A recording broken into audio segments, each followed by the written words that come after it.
Adam. There we go. Are you ready? Are you ready. really ready, Adam? Listo. Well, then if you're ready, good morning, good afternoon, or good evening, and welcome to the Blurring the Lines podcast. This is episode 153. I am your host, Peter Nikolaidis, and joining me, as always, my co-host, Adam Bell. Hey, Peter, how you doing? I'm doing pretty well. How about yourself? I am doing well as well. Well, that's well. Tonight's the first high school football game of the season. Okay. All right. How big is I'm guessing football, high school football is probably big, maybe not as big in Tennessee as in Texas, but maybe still pretty big.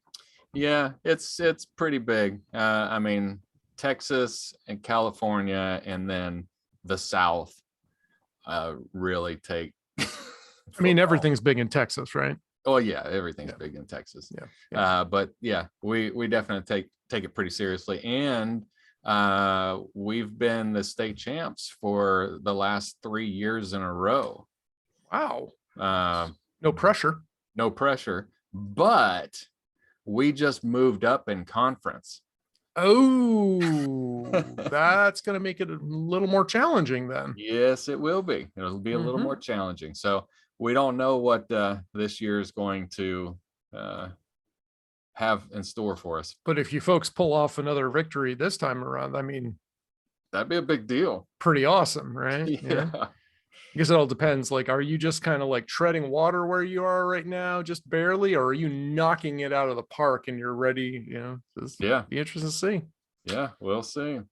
Sweet. Well, and our coach is the former Jacksonville quarterback. It's not Ted Lasso. No, his last name, he's Quinn. Last name is Quinn, and I'm drawing a blank on his first name. But he's done a good job. All right, cool. Well, good luck. Yeah, I'll do my part. I'll sit in the stands and cheer. Yeah, raw. Oh boy. So what else is new? I think this is kind of like a catch-up episode. Yeah. We got a bunch of little grab bag things, but I think there's some interesting stuff to talk about. So here's the little known fact. Well, we've talked about it on the show before, so maybe our listener knows this, but I, as of today, do not yet have my bachelor's degree. Not yet. But today is the final day of my final class in my pursuit of my bachelor's in IS. So I will have a bachelor's degree, probably anticipated with a 4.0 GPA as of today.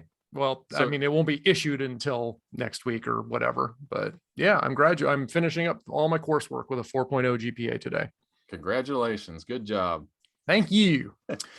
Yeah, Elizabeth and I were talking about that last night. That I'd mentioned. Well, Peter's finally finishing his bachelor's, and like it'd be hard to do. Well, it'd be hard to go back and do it, especially right now. For me, there'd be no point to it.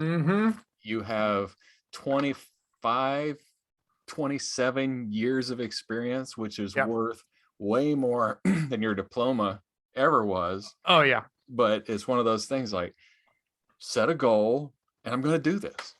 Yeah. And again, we've talked about like multiple reasons that I chose to do it now. One is, the hospital was paying for it. And it was like, it's just a bucket list item, I never finished my degree, even though I had 2 associate degrees. So like, whatever. And yes, I did get some value out of it, but frankly, just between you, me, and our tens of listeners, it was largely a waste of time. I had maybe 3 or 4 classes that I found really valuable. The majority not. And if I had to pay for it myself, no, I would not do it again. Yeah. And this is underscored by the fact that we're hiring at the hospital. Plan is to have 2 more analysts come under me on the team there. And all of the applicants that I've screened out, or almost all, not all, but most of the applicants that have advanced to the second round of interviews have master's degrees in cybersecurity risk management, or forensics. Right. These are entry level applicants with masters.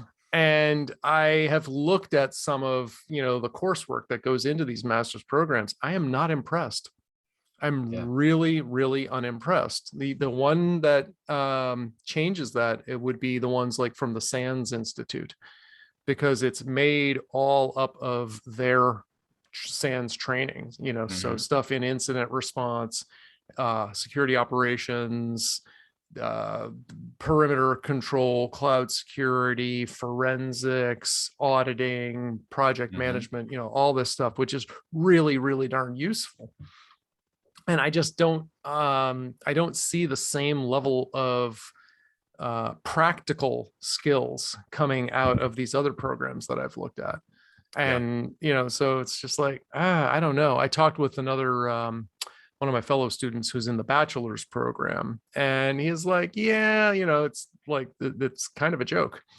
So, compared to people who've been like in the industry for real. So, but at least now with a clear conscience, like, no, should I ever actually apply for a real traditional job again? Or should there be a hard and fast bachelor's degree requirement on some, application or project or something? At least I've checked that box. So normally it's like, wait, he's been doing this for how long? Yeah, I don't think we need the degree, even though the job description says we need a degree. So anyway, so that'll be fun. But so as I mentioned, we are hiring at the hospital. We're looking for another cybersecurity operations analyst and a senior cybersecurity operations analyst. Nice. To offload some of the work that I and the team I manage there are doing. Gotten a lot of applicants from Nigeria. Real ones? People living in this country who have immigrated from Nigeria. Oh, okay. But it was interesting that they had the best resumes, and a couple of them actually, are advancing past my first interview. Had a lot of people who are not at all qualified applying for senior positions. Yeah. I had someone who purported to be a HIPAA auditor and boasted on their resume about attention to detail. And they misspelled HIPAA. Among other things. But I'm like, okay, so you claim you have an attention to detail, you're a HIPAA auditor, and you don't know how to spell HIPAA. No, goodbye. I'm like, sorry. So I really was looking this time, though, in the selection process, really giving a strong consideration to diversity. So, I was like, if it came down to, I had, a level playing field and I had women or foreigners or whatnot, I would weigh them a little more heavily. I would give them a little extra. But despite that, my two leading candidates right now, they're both males. One is an immigrant from Nigeria. Another one is from Virginia. So not quite still a little bit, it's like a foreign country. I mean, there are some differences between Vermont, New Hampshire, and, there. Yeah. But he went to school up in New York. So, he probably knows a little more about Northern stuff. Yeah.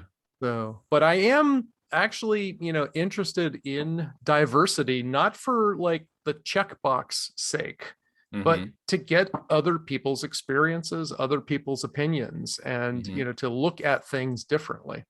Yeah. Because I really am interested in that. So I'd be kind of curious. We'll see what happens. But like I said, 2 openings, down to a couple of candidates right now, but cannot find any senior help.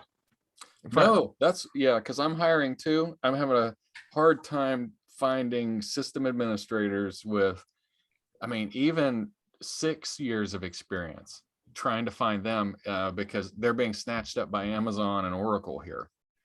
Yep. The higher paid ones. Yep. But talking about your process as far as how you look at them, I actually try to do I try not to focus even on their name. I'm doing the opposite. I'm trying to look at the resume only, ignoring gender, ignoring ethnicity, because a lot of times I can't tell ethnicity unless, their name clearly says, it's very, recognizable. Oh, Peter Nikolaidis. I bet he's Greek. Huh. Let me just say that you would have to be an extreme outlier if a lot of the names that I had received were attached to white men. They're just not very common, right? Yeah. And I'm sorry, if you consider that statement to be racist, then you're listening to the wrong podcast. They're just not common. One thing that I do, so I look at experience, and then if I get a Navy IT person, I kind of weigh them a little bit heavier, meaning I want them because of all the armed forces. Navy, Air Force, and Army all have decent computer programs. I have no knowledge of any Marines with computer programs, so I just can't say one way or another. But our heads don't generally have a reputation for being computer guys. Just saying. But all respect, Semper Fi, Marines, utmost respect. I'm just saying you're not known for being computer guys. I think that's fair. It may be a well-kept secret. But but when I see a Navy, like I said, Navy's my favorite in order: Navy, Air Force, Army. As far as having IT backgrounds, because the Navy is the closest to the civilian world as far as the stuff that they use. As far as the operating systems that they use, just the experience that they're getting, I feel like is the closest to civilian. But I like working with Navy. IT people. On my team, the senior engineer / architect, where he came from? The Navy? The Navy. Yeah. And he's awesome. Chris, much love. Shout out. So my statistics sample size of 1 aligns directly with your experience. So good. 100% accurate based on 100% based on data. Yep. Data, 1 data point, but it's a good one. Oh boy. So so I've got I do have applicants, which is kind of cool. I'm excited about that. I'm excited about the team growing a little bit. Conversely, my father cannot find anybody to help for caring for my mom.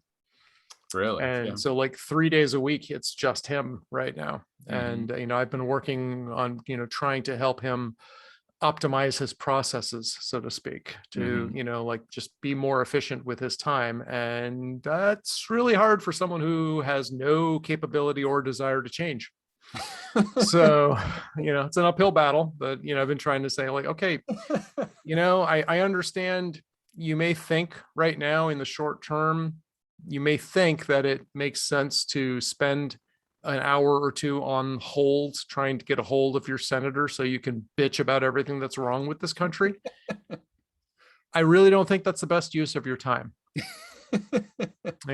So it's conversations like that. So but and so I'm looking at that and what he's offering, and also was working on telling him, it's like, well, Dad, maybe it's because you're not paying enough, like maybe we should just bump it up a little bit. And he gets, a lot of money from the state and from the feds, but he can't spend it. So I said, well, maybe instead of offering to pay someone $15 an hour, let's offer to pay them, I gradually ratcheted it up to now we're at like $22 an hour. And, for what you and I bill at, if you look at it in the short term, there's not a lot of difference for something like that, right? No.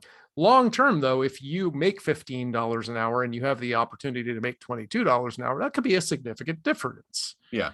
Also, if you make $22 an hour, you're probably not going to bother looking at a job that pays $15 an hour, right? So trying to explain that to him, and his concern was like, well, what if I run out of money? I was like, well, if you run out of money, then you stop paying this person and you say, we're out of money until the next budget cycle. But if you don't, you're already in that position where you have no one taking care of mom. You're already there, right? So what's the worst that could happen? You will wind up back here again after having help for several months out of the year. Yeah. So like, what's there to lose? Offer to pay more money. So we'll see. Yeah. So, I mean, we're experiencing that. I mean, we're seeing that across the board. And then I have seen where they were talking about the relief money, the COVID relief money is ending now in 1 week. And they're talking about not renewing it, which I mean, I didn't know that people were still getting relief money for for whatever. Have you, I mean, what do you know about that? Anything? All I know is that I applied for PPP forgiveness and I think my application was accepted. No. That's all I got. Yeah. Yeah. But I'm concerned that I don't want the world to shut down again. Elizabeth and I were talking about that. Oh, we'll wear a mask. I mean, if we've got to wear a mask everywhere we go, don't care. Just don't want the world to shut down again. That's the thing. Is like, I just don't understand. I was just reading the orders from the Texas governor saying like, you will not force people to wear masks. I was like, what? What the hell are you? I just, whatever. So, like, okay, so Texas is off my list. So I'm not going there. Got it. Yeah. I don't understand why people, any rational person wouldn't want to do what would give them the best opportunity to be successful in whatever. I mean, what? Because you can't make me. So you can't make me do what's best for me, Adam. I know, it's silly. It's nuts. Yeah. Like, well, I could not get this disease and I could live. You could die if you don't do anything about it. I mean, what? Let me think about this for a little bit. Yeah. Well, and what's the worst case? If I do have a microchip in me and the government knows where I am at all times and what I'm doing, how's that different than when I didn't have a microchip in me? How's that different from when I carry my cell phone and they already know where I am all the time? Yeah. I got news for you. I've got 3 microphones listening to me right now. 4. What's her name's listening to me? And my 5. I've got. Do you think the NSA doesn't know exactly what we're doing right now?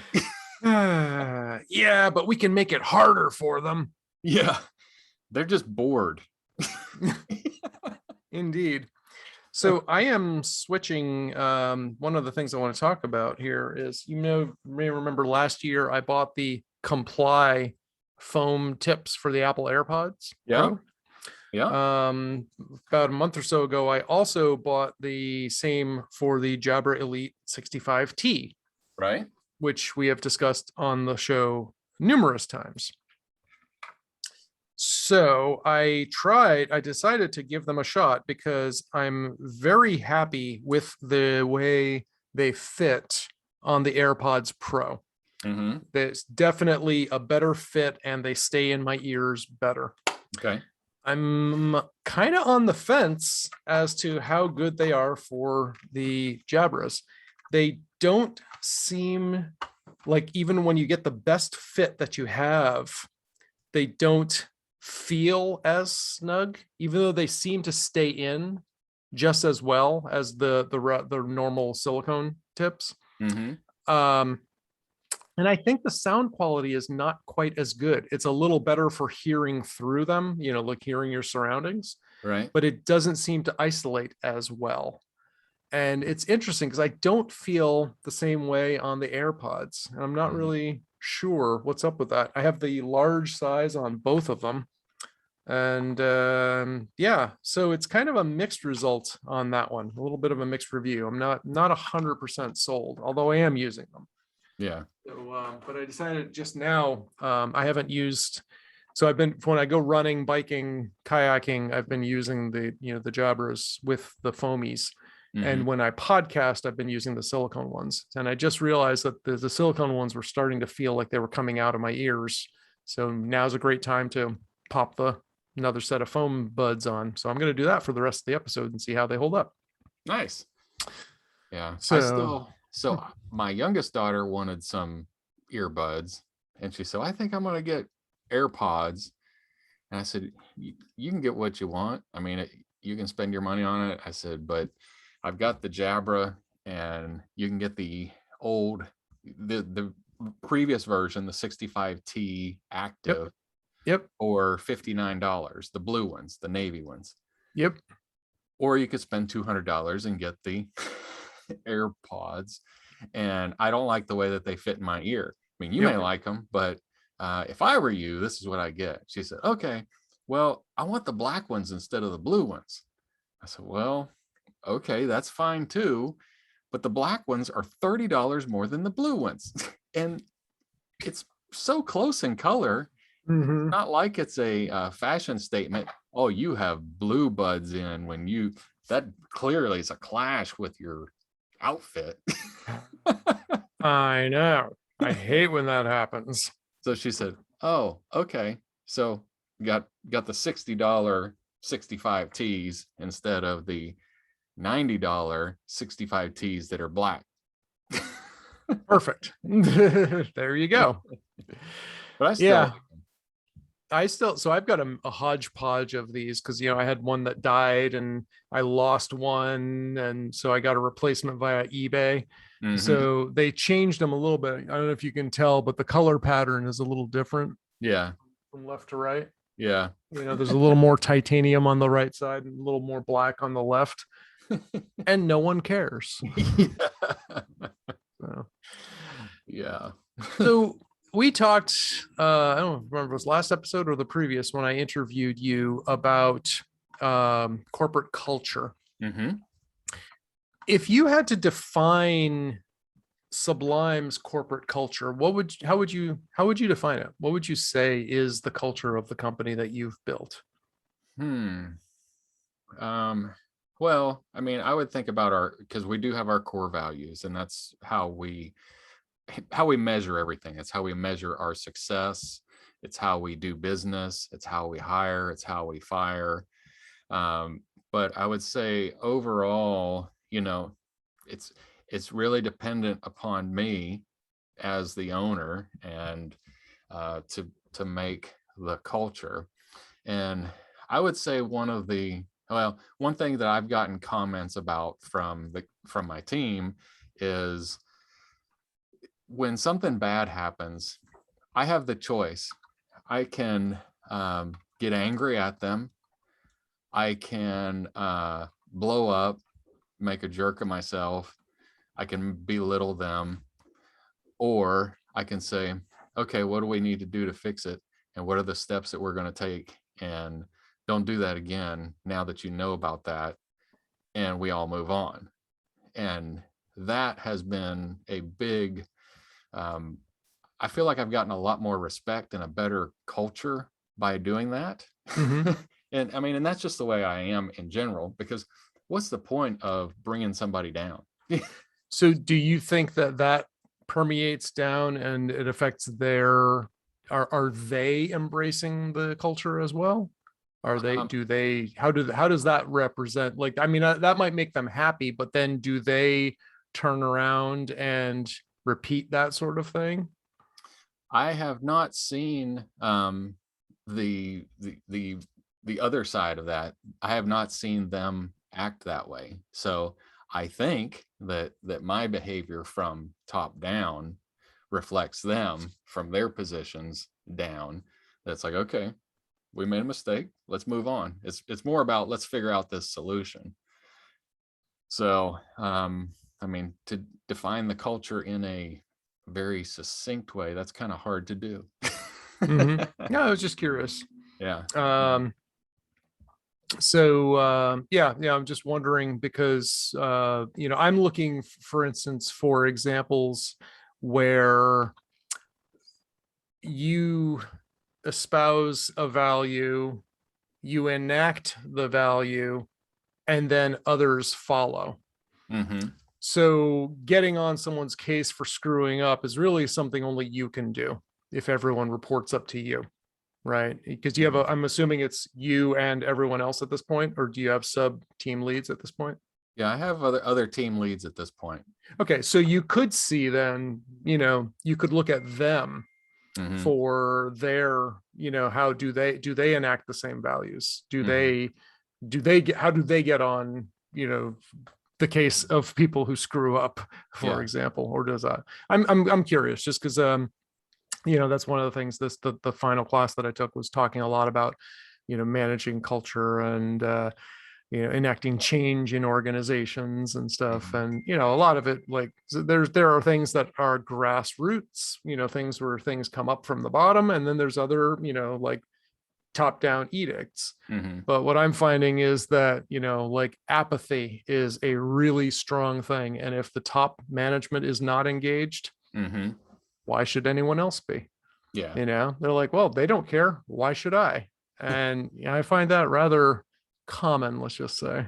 Yeah. So, Well, I would say, now that I've had a moment to think a little bit more about the question, one of the big things is I don't refer that anybody works for me.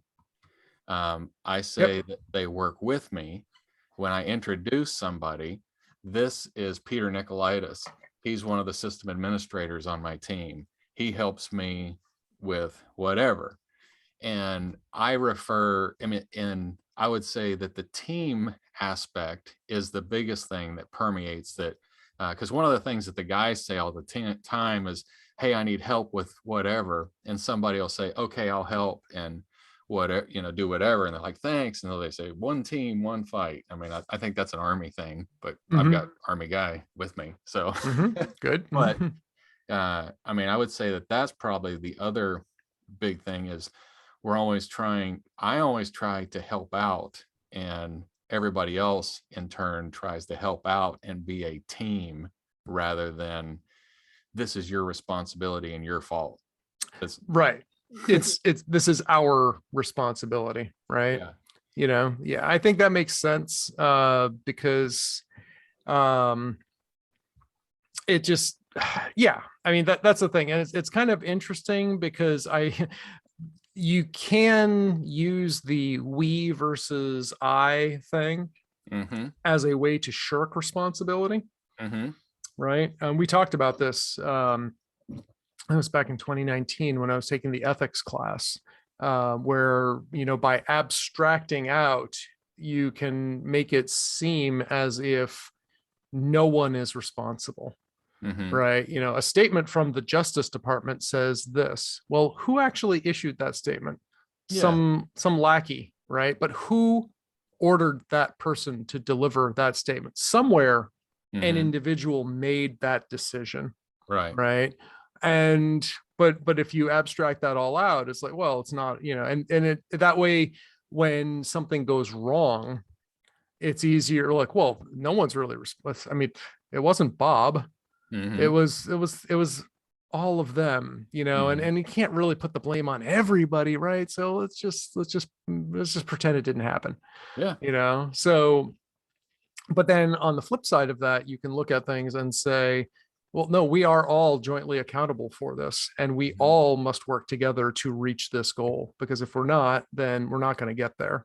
Right. And, so, I mean, like, I like that way, like looking at group accountability and group responsibility, as opposed to no responsibility because there was a group. Like, I don't buy that, but that you find that a lot. So we did Jocko's extreme ownership. Some of the some of the new employees haven't done that, but we probably need to do a review on that with them. But so one thing that I came away with that, and then also with EOS, is the entrepreneurial operating system, is that only one person can be responsible and accountable for a particular task. Now, that doesn't mean everything is on it's completely yours. This enterprise Right. is down. Right. Peter, you figure it out. That's not what we're saying. We're saying that, Peter, you're responsible for fixing this issue. Who do you need? What do you need? Yes.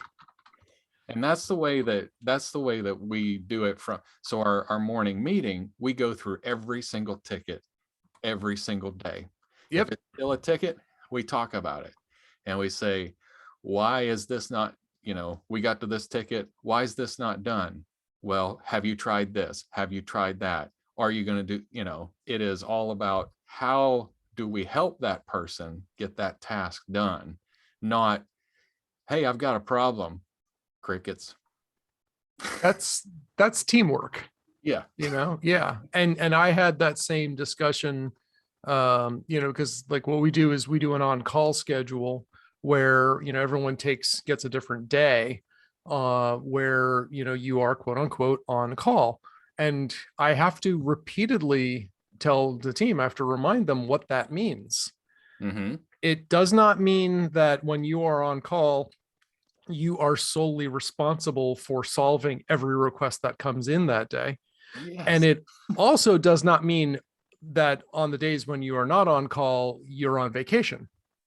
Yeah. And I've seen both extremes. Mm-hmm. I've had an analyst who thought that like everything that comes in on his on-call day, he just has to jump on every single grenade and he's going crazy trying to keep up with the workload. And I've also had another guy who kind of punched out on his not on call days. And it's like, dude, what are you doing? What have you accomplished?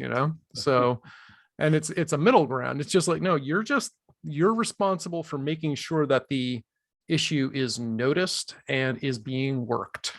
Yeah. I did not say that you are responsible for doing the work. Mm-hmm. You're responsible for doing the work of making sure that someone is doing the work. Mm-hmm. But that's not the same as seeing everything through to completion. That's not the ownership we're talking about. Mm-hmm. But people are creatures. We are forgetful. We need to be constantly reminded of things. Mm-hmm. This side note on my soapbox here: if you're doing annual training of everything, it's a waste of time. Everyone's going to completely forget it, unless they're doing it every day. Unless Mm-hmm. it's something that we do all the time, and you think that, well, we showed them that once last September. Of course, you remember all the details, right? Yeah. No, you don't. No. Mm. So, all right. Next up, I have, I'm sort of, kind of, not really, not officially in any capacity, training for the Bay State Marathon with my buddy Greg. Uh-huh. I am not planning on registering. I'm not planning on actually running it, but I am doing a decent job of following along with him on his training schedule. Mm-hmm. So tomorrow we will be doing a 14-mile run.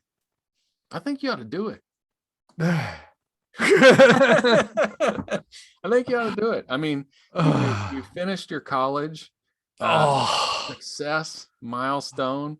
This, or at some point you will have completed your first marathon, but you can already do it. I have to channel Kevin Landers. Oh man. Yeah. Well, the way he's doing it, like his he's been, let me just take a look here. I was just going to look at his marathon plan here. Like his weekly total volumes is like 35, 34, 45 miles, 49 miles. Whew. But the way he's getting it is generally his Sunday runs are long. So last week was 13, this week's 14, next is 15, 17, dip down a little bit back to 13, then up to 18, 19, back down to 13. And then finally on the day of the race, 26.2. Yeah. And so I figured I have never been one for like these formalized running plans and things. I don't know. I just kind of like go with my gut. So I think it'd be kind of funny if I end up on, like right around there, just following him. But his longest run though it's 19 miles, and that's just 5 weeks from now. Yeah. Yeah. I'm going to start the webpage, dothemarathonpeter.com. dothemarathonpeter.com. Perfect. I love it. I love it. Maybe next year. I don't know. I don't think that that's ever, I mean, I walked the half marathon, or I walked a half marathon, the Music City Marathon, with my wife. Mhm. And I was pretty exhausted with that. I think it would have, I mean, I don't know that I'd want to do a full marathon. I'm built for pushing. You got to just push through that marathon, man. Yeah. Yeah. So there's some things that I can do from a strength training standpoint that you can do. And there's some things that you can do that I just can't do. And some of those, with enough time and preparation, you probably could do. Probably could. Oh, Yeah. oh man. Oh, so what is a mango cart? Well, it's not to be confused with the Mario Kart. Okay. It's a beer. Oh, that's not where I went at all. I was Yeah.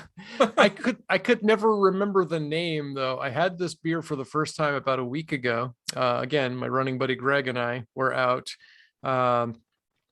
and we we got a wheat beer one night on a Friday, and then after Saturday, after our run, we went out and got another beer. And we got this golden something brewing, I forget the name, but the thing's called Mango Cart. And I've had a mango beer before. It was the Harpoon Brewery Camp Wanamango, which is an IPA. Okay. But I actually liked it because it's not very hoppy. The mango actually cuts the hoppiness night. This thing is a mango wheat beer, and it blows Camp Wanamango out of the water. Oh, okay. This thing is so much better. So we had it.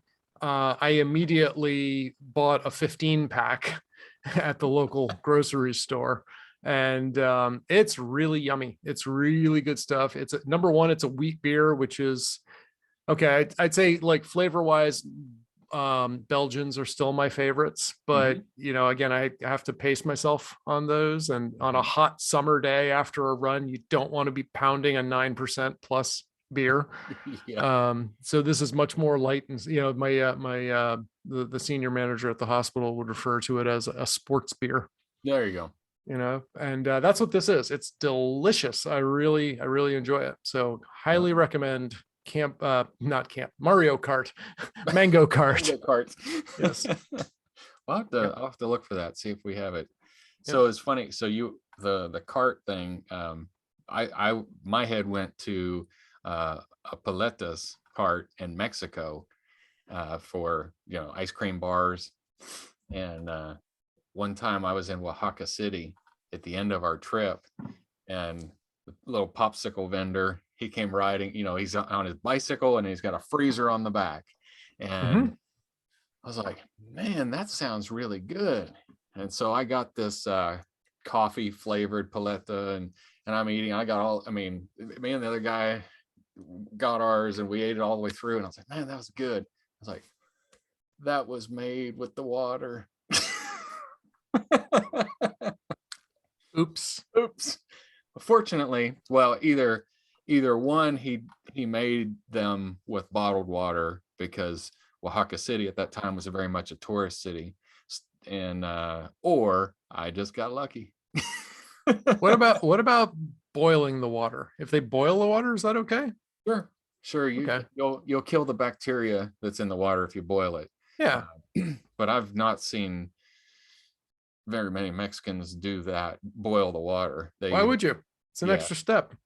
Well, and when it's they can actually drink most water. I mean, not groundwater, but the city water. They can drink it because their bodies have gotten used to the build up a tolerance. Where ours are just not used to it yet. Eventually you'd get a tolerance. I don't know what it'd take, 30 days, 45, I don't know. I know. The whole time I was down in Brazil, it was like, no. No.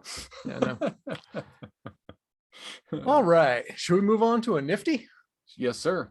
All right. So back on Prime Day, I bought a Soda Stream Fizzy. No, you did get one. Well, I did. If you're watching the video, I was actually drinking a Soda Stream made soda. do you remember that we talked about that on the last podcast? No, I don't, but it was still there on the nifty.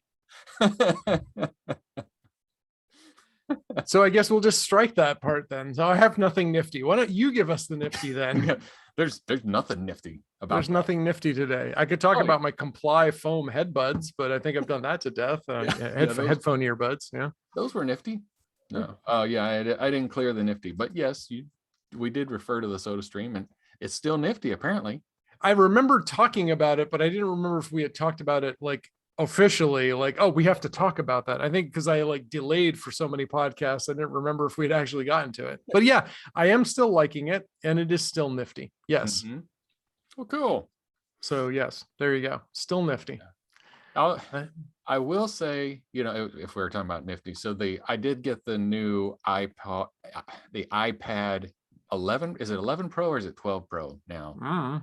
My phone is a 12. I don't know about the iPad. I think I forget. It's the latest one. I can't remember if it's 11 or 12. I want to say it's 12 because they usually match the iPhone for the latest. But anyway, so one of the things of my old iPad was, and it was just the step down. I think it's 11 generation 3. I think that's what I have. Okay. And this is not the Pro and not the Air? It's the Pro. Oh, it is a Pro. Yeah. I only get the Pro now. I thought the Pros were only like in their 5th generation, and I thought the 11 or 12 was the size of the screen. 11 Pro generation 3, iPad 11 Pro. I think that refers to the screen size.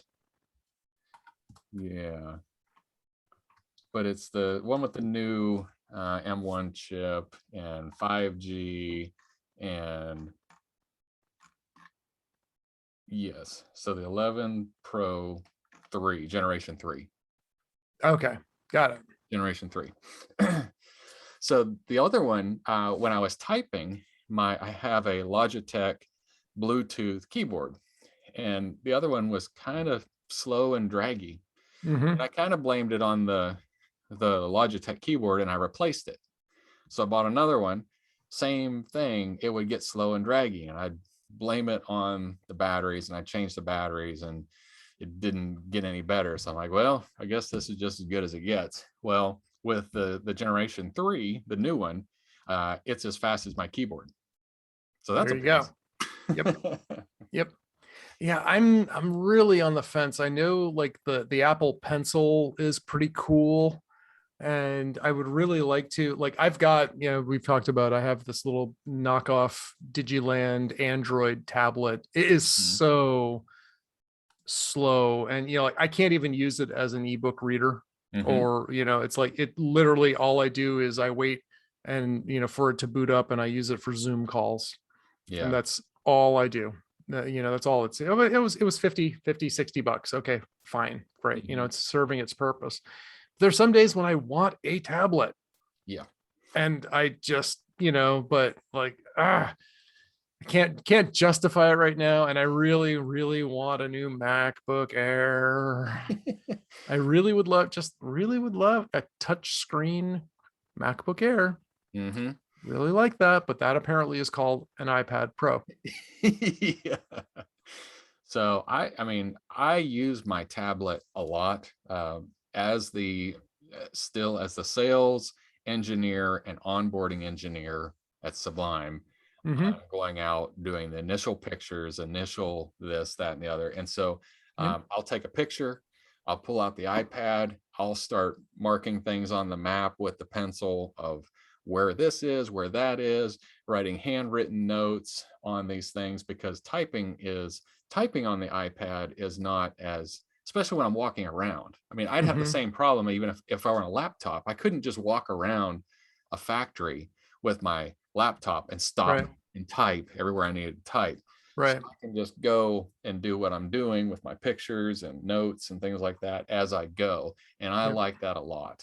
I was just thinking with something like Windows 365 or Amazon virtual desktops. I was talking with Scott about this on Friends with Beer, that my next Windows computer is probably going to be either an Amazon workspace or an Office Windows 365 instance. Mm-hmm.